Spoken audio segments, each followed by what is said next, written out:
it was recording all this while. Ask me anything about me dates and solo travel.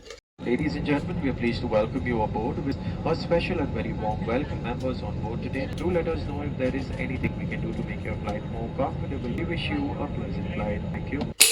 Alright, so let's start. Do you ever feel awkward going on a solo date in public? Honestly, no. I've always been comfortable being a single child. I've always enjoyed my company. I have a long list of things, projects, work or non work that I want to do. I like to keep myself engaged in. So, time is the issue, and I don't think I will ever run out of things to do or feel awkward in my own company. So, solo date has never been awkward, and I'd like to mention or thank Titiksha for introducing me to the idea of going solo on movies. So, she used to go for solo movie dates, and that is when I also started. It's been, I think, 3 to 4 movies that I've been to solo.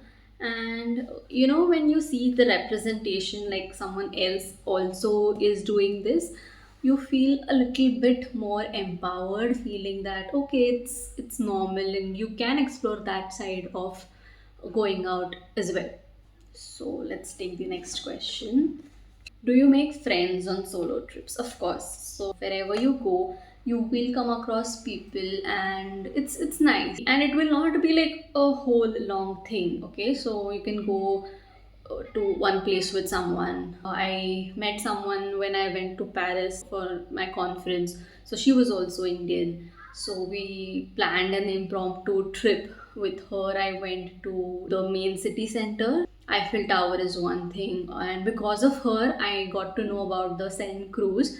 Otherwise, I would not have discovered that. Then I went to Disneyland on my own, but at the station, I did find a couple of sisters who were like friends to me then, and so I had company wherever I went. So yes, I do make friends, and sometimes even the organizers. It can be anyone for that matter, not only fellow tourists or travelers.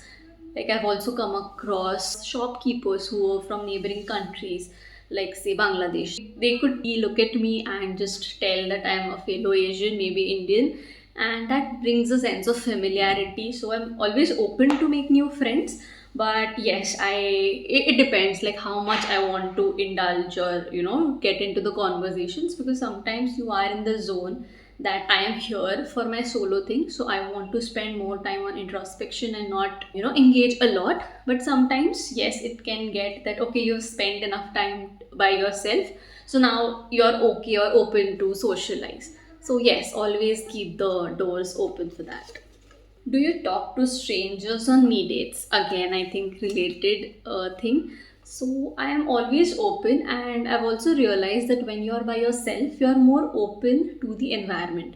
Because if you are with your friends, it's like no free valency. So you have everything that you need, so you don't bother who is around or what is happening. But when you are on a solo date, on a me date, you are more aware. For safety reasons, you have to be more aware about the environment. And so again, I'm always open to have little whimsical moments with someone else. But if I have to, or if I am with the intention that I want to journal or read or sit by myself, then yes, of course, I would interact, but not carry on that conversation. Do you think going on me dates makes you feel sad after a point of time? My friend Tulsi is asking this. What I have observed or experienced is that it depends on the situation or the moment or life situation from where you're coming from. So it's not your date that makes you feel sad, it's the point of time in your life or your mood, your perspective intrinsically that dictates how well your date is going to be. So it doesn't get sad after a point, but it can get like plain boring, or you can get done with it, or let's say, and not done with it as in forever, but for that time being you think that okay, now I've had enough solo time, so now I want other fellow human beings. So that does happen. but I have not come across that it gets sad because of the experience. But maybe because I'm already sad or already feeling lonely because of some other reason, and that is when that can reflect into the date. How do you plan your solo trips? Budget, stay, places. So my first solo trip, which was to Paris, it happened within a month's time. So I went for a conference. So the entire planning of deciding to go to a conference internationally, and then like looking for all the other options like stay, accommodation, planning your travel, everything, and like getting your visa and doing the conference, coming back, everything happened in 1 month. So it was like you throw someone into the swimming pool and they learn to swim. So that is what happened with me. I was very tired, exhausted, sleep deprived, and in the same month I had my final exams and there were many things going on.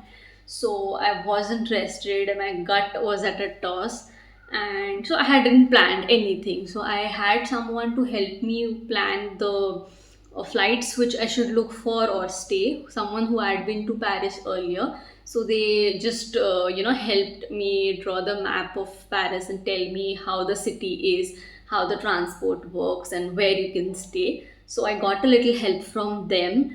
Then my friend helped me pick the next hotel. So I stayed at the outskirts where the airport is, Charles de Gaulle. So I stayed some days there and some days at the city center so that the sightseeing would be easier. So stay happened like that, but I was so exhausted, and I didn't even think of getting help from ChatGPT or AI to plan my travel. Like I was so caught up with the whole situation. But that taught me a lot that yes, planning in advance helps. And one thing that I have realized on a solo trip is you have to do all of it by yourself. Okay, so when you go with friends or family, what happens is either there is one person who takes care of the planning, or you can share the load. But when you're by yourself, you are like going to one place, coming back, and within that interval between the two places, two sites, you yourself have to plan what to do or when to leave, when to start planning for the next thing. So it's like you are on the clock all the time, so it does get exhausting. That experience did help me in my next trip. Firstly, I had searched for places with the help of ChatGPT. I talked to a few friends who were local from Kerala. So my second trip was to Kochi. So I got a few itinerary places from them, and I saw on Google Maps where all these places are, and accordingly I planned my day. So one was near the conference and one was at Fort Kochi, where again more places are there to be visited. So I jotted down everything on Google Maps and saw that what can be point A, point B, C, and likewise like what is in line and it would be less time consuming or smoother in the flow of action. So that did help me. Movie or coffee? What's your ideal me date vibe? So I'm not a coffee person, and I have been to a few movie dates which I loved. But I think I would prefer cafe because you get a table, you get isolation, you can carry your book, diary, journal, and do whatever you want to do. Sometimes maybe just click the pictures of your experience and post it, and that is the end of your meet date. You don't have much time, so that also happens. But I think yeah, cafe gives me more freedom to plan my date or do what I want to do. So yes, cafe for me. What's one city you would happily return to alone? I think honestly, I haven't been to more places yet. So, Paris was one place from which I would like to revisit Disneyland any day. But again, Disneyland is not something you go by yourself, and even Paris is the city of love. So, it's better, enjoyed with your loved ones. And Kochi. Okay. No, I think I need to travel more to pick a city that I would happily return to alone, because it has to be enjoyable, something that can be repeated, and also has to be like safe. so that you can let your all guards down and just be immersive, just immerse into that situation or that place. So that is very important. Do you get bored or lonely on me dates? So I see that there are many questions which are to do with negative emotions. So traveling solo or being by yourself, enjoying your own company, or getting exposed to your own company is still a foreign concept. And maybe we have the habit of keeping ourselves busy or occupied in some things so that we don't have to face our thoughts, and that is where all this comes from. So it can get lonely after a point. Let's say when you have already, for a person like me who like often spends time alone, so I, whatever questions, whatever reflections, contemplation I have, I already have done that. I already have it all journaled out or talked about. So it's like now my homework is done. Now what should I do with all these like alone time? So that can happen, and that can lead to sometimes I've heard from people who also travel alone that they would like to share that experience with someone, just want to tell how amazing it was and not only feel that by themselves. So it can get lonely or boring, but if if you are in a good mood, let's say in my Kochi trip, because I had won the poster prize, so I was very happy. It was like a victory, and it was like okay, my purpose of the conference of this trip is over. I attended it, the competition, assessment, all of it happened. I won, and now I'm free to enjoy this tour. So it's not only about work now. I already have a day here, and I can just let loose and enjoy. What I have realized is it comes from you, not from the trip. So if you're happy, if you're relaxed, then it reflects into your trip. And if you are intrinsically sad or dealing with something, then yes, there can be some messy bits in your trip. So it's not always rainbows and flowers. Was your first solo trip scary or exciting? So my first solo trip to Paris, it was scary. So I didn't start with fear. I was like, went with a very blank slate that okay, it's so good. And I had been to abroad in my childhood, of course with my family. So it wasn't that daunting that okay, I'm going to foreign for the first time. So I had that safety net. But the moment I entered Paris, and I had heard from people that there is a lot of theft, many things happen. So I was all the times I was very alarmed, on my toes to protect myself, to protect my belongings, my passport, my wallet, phone, everything. So whole time I was very tensed. And I remember that only at Disneyland, once I entered the main gate, when the entry security was through, that is when I could just, now I feel safe. It is very familiar because of the Disney movies, music that we've heard from our childhood. We feel a sense of familiarity, and we feel like at home. And there were all families with of all age groups, so you feel very safe there. So yes, first experience was very scary, and I wanted to get out of Paris as soon as I could. So it wasn't a pleasant trip. Everybody asked me how it was because Paris is Paris. But I think maybe because I didn't plan well, I ended up spending a lot also. So it wasn't a very positive experience for me then. But in hindsight, I like what all I could do. So yes, and I've also heard something again from Titiksha. So there is this syndrome called Paris syndrome. There is this hype of Paris, but when you go there, you don't enjoy that much. So something like that happened to me. But I think now if I go again, because now I know what to expect, how to plan, what not to do, or what to put on my to-do list, or how to spend better. I think I would enjoy, and I would try to go to some local places also, and I think that experience would be good.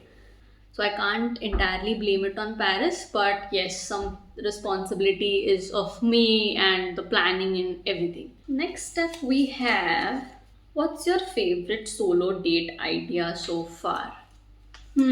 So I think planning around some event.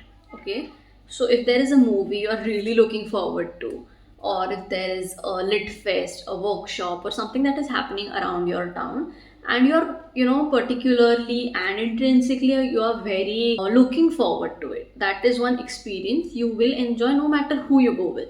So that, kind of anchors the trip or that date.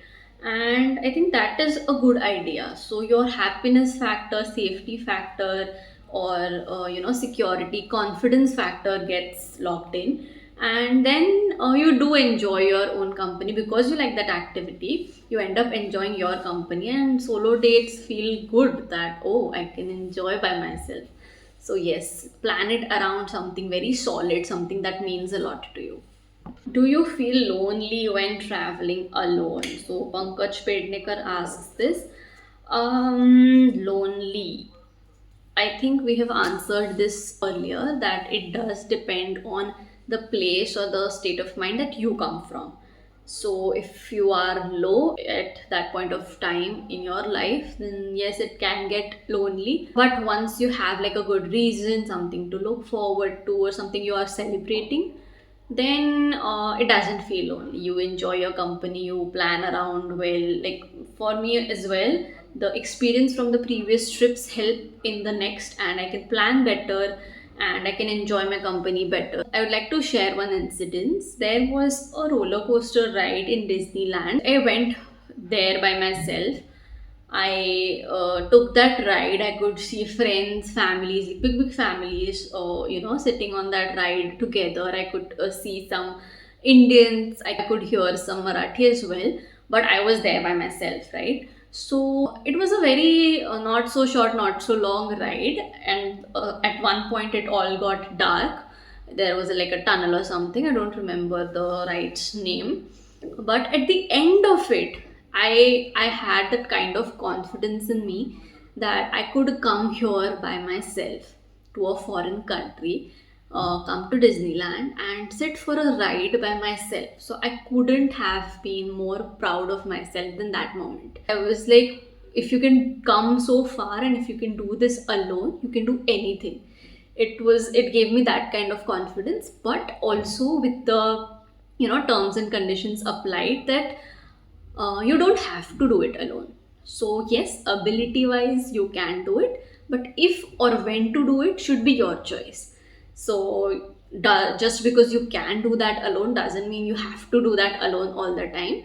But yeah, it should be your choice, that okay, I want to do this alone, I want to go for this ride or this trip by myself, so you do that. But if you want to celebrate it with your family, your friends, your partner, anyone, then you should be able to do that. It doesn't mean that you prove your worth or confidence or anything by going alone. But I think getting that sense of confidence or ability, capability that you can do it is enough. Like I can do it, but I don't have to exercise that power every time. Dear guests, we have landed. The outside temperature is 27 degrees Celsius. It was a pleasure having you on board, and we hope to see you soon again.